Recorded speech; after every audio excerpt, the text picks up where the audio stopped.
instructor here. This is the full-time job. So I've been a welder now for about 21 years. My background really was an apprenticeship with Rouge Steel. Went through that in '95 and became a certified welder, certified pipe welder out of that also, along with the journeyman. And I'm now a certified welding inspector, CWI. That's through the AWS, which you're going to learn really quick. There's tons and tons of acronyms in welding.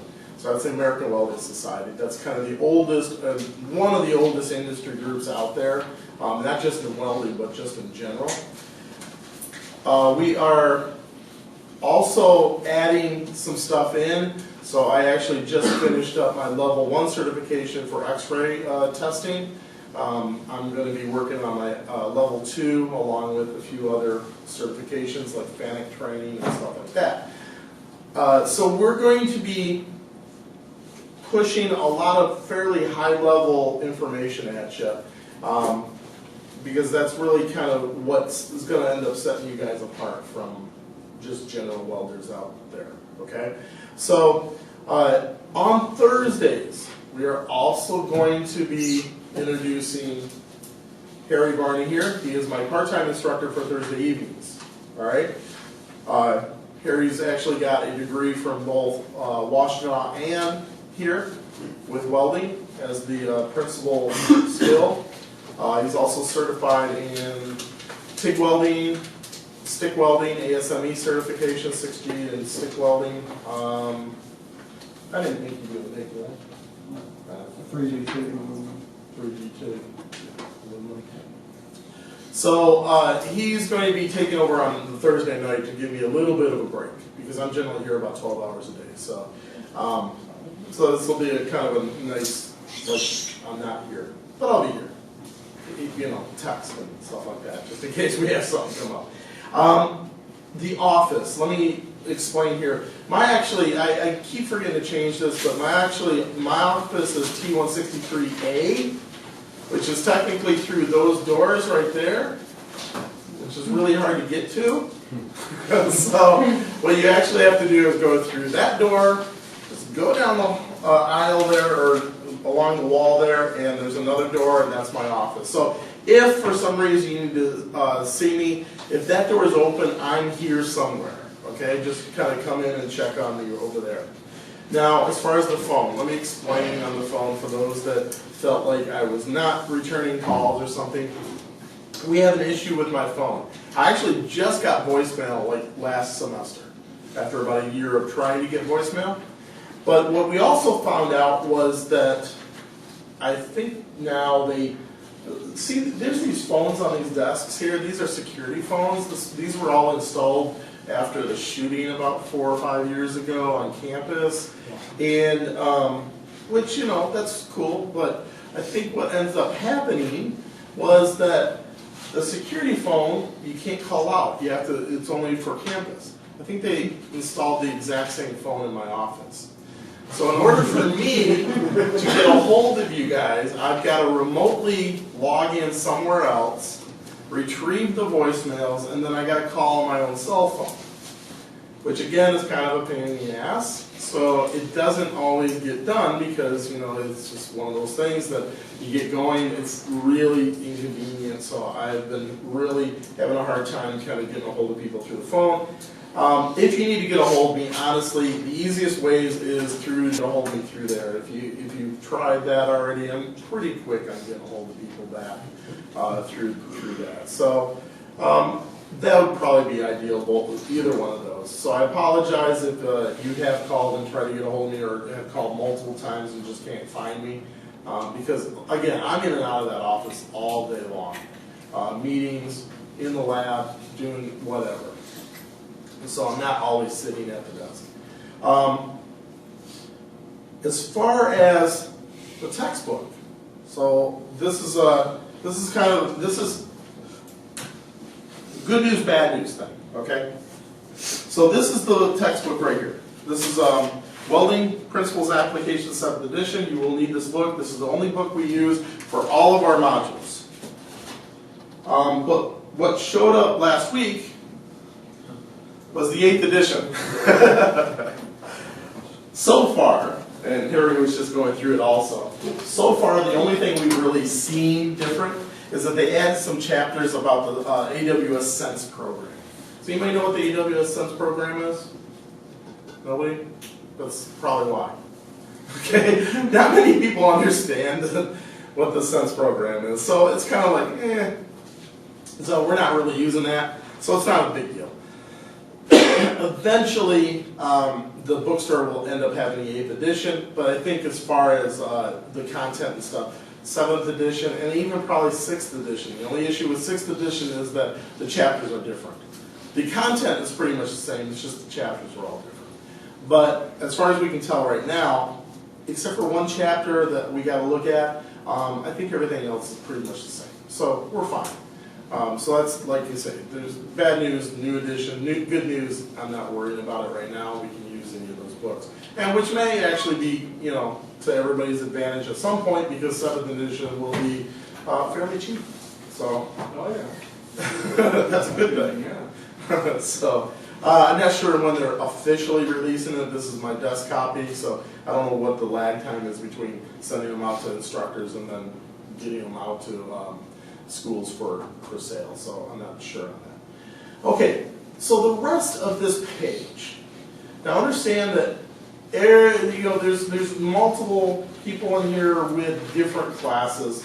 So the rest of this page is really about what it is that we're doing in this class. But we're going to explain this a little bit more because it is a little bit more in depth. Because what ends up happening is when we develop a class, we have to develop what's called a master.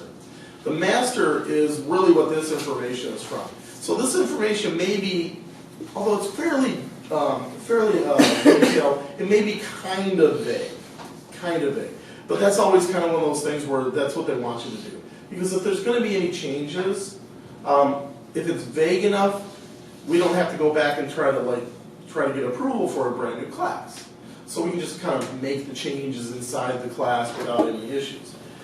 If this was like super detailed, we changed one little thing, we literally would have to rewrite the class, take it in front of the council has to approve it, then we got to take it, well actually we have to go through like 3 different approvals, and you know, so it's kind of a pain. So that's why this is slightly vague, but not, you know, horrible. So I'm just going to use the 100 for example, because we have a good portion of people that are in the 100. The first part is just the description, but the course topics, these are what we're going to be covering. We're going to probably be covering a little bit more than this, but this is the gist of it. Safety protocols, welding blueprint symbols, welding terminology, welding positions, welded joints. Again, these are all 1 credit hour classes, so that's why you're not going to see a ton of topics in each one, because we are breaking everything down into smaller chunks. So the learning objectives, and this means basically what you should be able to do when you get out of the class, is demonstrate proper welding safety in the lab environment, interpret an industrial drawing with welding symbols, identify welding joints and welding positions, and interpret welding terms. From there, again, for those that aren't understanding this, is that this should take us about 4 weeks. Then we move into 101, and then that should take us about 4 weeks. Both of those classes are lecture classes. 102 is the first lab class you're going to run into. And then from there, except for 2 other classes in the whole program, everything else is lab classes. You got to kind of sit through the first 2 to get to the labs. Once you do that, then you just kind of hit the ground running. You're going to be doing everything based off of competencies. Everything's based off of projects. So if everybody turns to the second page, let me explain a little bit here. So what we call this is a competency-based education. A competency is a skill. And in this skill, what we want to do is develop a skill and hit a certain level of skill. in this case, what we would like everybody to do is to get to what we're going to call a mastery of a skill. Now, mastery sounds like you've got to be perfect, but that's not the case. The earlier classes, we have a certain level. What is mastery? We don't expect you to be the perfect welder four classes into this thing, okay? So everything is based off of a little bit more of a sliding scale in terms of mastery. But this is what's called an ongoing program. We're going to constantly be evolving the program. We're going to constantly kind of change things around a little bit. So this may change up. I mean, there's actually even already changes that we're introducing today. So this is also what we know as an open entry flexible schedule. Out in educational terms, there's a thing called open entry, open exit. That's not what this is, so don't confuse the two. So if you don't know what an open entry, open exit program is that say you come in the fall of 15 and start a class and partway through something comes up and you have to go and you're not back in class. And you literally come back fall of 16. You can pick up right where you left off and finish that class. That's not how we do it here. We can't do it, we don't have the mechanism to do it. We have to have a hard ending of a class. The open part is pretty easy. We can actually keep signing up for modules as long as we feel, or you feel, that you have enough time to finish that module. So that's the open entry part of it. But we say flexible schedule in that everything is based off of open labs, meaning that there's not a time frame, there's not a hard time frame for classes for you guys. So we're not telling you that this person has to be here on Tuesday from 4 to 9 p.m. This person has to be on Wednesday. No, you pick which one works for you. We have, right now, we have 26 hours available. Is that what it is? No, 22 hours available of open lab time during the week. That could expand at some point, not sure yet. We've got a lot of beginning students in here. If we need to expand, we can expand. That's actually a good portion of what is flexible, is that not only is it flexible for you, but it's also flexible for me. If nobody was coming, say, on a Friday evening at 10 o'clock at night, which I don't want to be here on a Friday evening at 10 o'clock at night, we could shut that down because nobody's showing up anyway. So, that's kind of a flexible schedule side of it. But as far as the hard ending, we do have to end the semester. We have to put a grade in at some point. We can put grades in, anytime you finish a module up. You finish a module in 3 weeks, we put a grade in. You got a grade immediately after that module is finished. But if it takes you to the end of the semester, that's fine too. But we do have to have something to put in. So we have basically 3 ways we can do this. One is we give you an E. That is not the optimal situation. I don't get any kind of extra money for giving out E's, so I don't like to give out E's, okay? So the better one that we have is that we can put what's called an incomplete in. So if you get through a module but you have like one more project left, like we're at the end of the semester, literally it's the last day, I can put an incomplete in. All the incomplete does is that tells the computer that you're not done yet. We do have to put a time frame in on when to get it done. It used to be, my old classes, used to be that we would put in a time frame of a year from that date. We can't do that now. This is a totally different program. So what we've been doing is putting in basically about 4 weeks. 4 weeks after the start of the semester to finish up your stuff. Nobody's super far behind, but it's, I can adjust that number if it's like someone just is signed up, doesn't want to drop it, but is just taking an incomplete for right now, but they have a lot of projects to do. I can adjust that a little bit. Now, if you don't do it in that 4 weeks, though, it will revert to an E. So we have to get it done in that time, or so we can put a grade change in, or it will revert to an E. So we do have a little bit of a time crunch as far as incompletes, but an incomplete is what it is, okay? So we do have that option, and that's a better option. We don't want to just kind of push people through the program. That's not really what we're trying to do here. So we are giving credit granted for work completed, and that is your projects. And we're also doing evaluation or grades are based on performance. So this is going to carry into how we actually formulate the grades, and so that's going to come in just a little bit.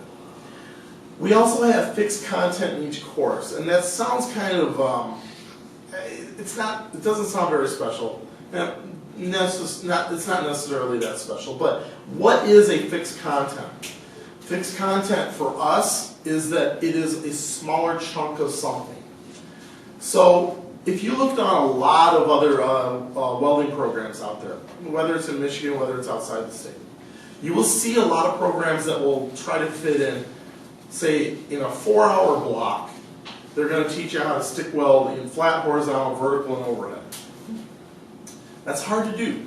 That's a lot of stuff to cover, okay? So what ends up happening is maybe some people blow through it and do really, really well. But what you end up kind of having the problem with is that those that aren't quite getting it. Say they did okay in flat, they did okay in horizontal, but they hit vertical, man, and they just totally stalled. Well, now we kind of have this thing where we're rigid in our time frame. You can only be in on this time anyway. And you're taking up so much of the time just doing verticals that the overhead's not getting done. And if you don't get the overheads done, then you're going to fail the class. So what you end up doing is, as a teacher, is a lot of times you kind of push them through a little bit. All right, you know what? If we have time, we'll come back to the verticals. Let's do some horizontals. And then the horizontal or the overheads. And then the overheads aren't that great either, but now we're running totally out of time. And you're like, well, you know, you did good enough to get like a C or a B. Who does that help? It doesn't help you in your skill level. It doesn't really help us. Because once we put a grade in, who cares? Okay? But if you then go and try to take a weld test somewhere, it's going to look really bad on us, and it's going to look bad on you.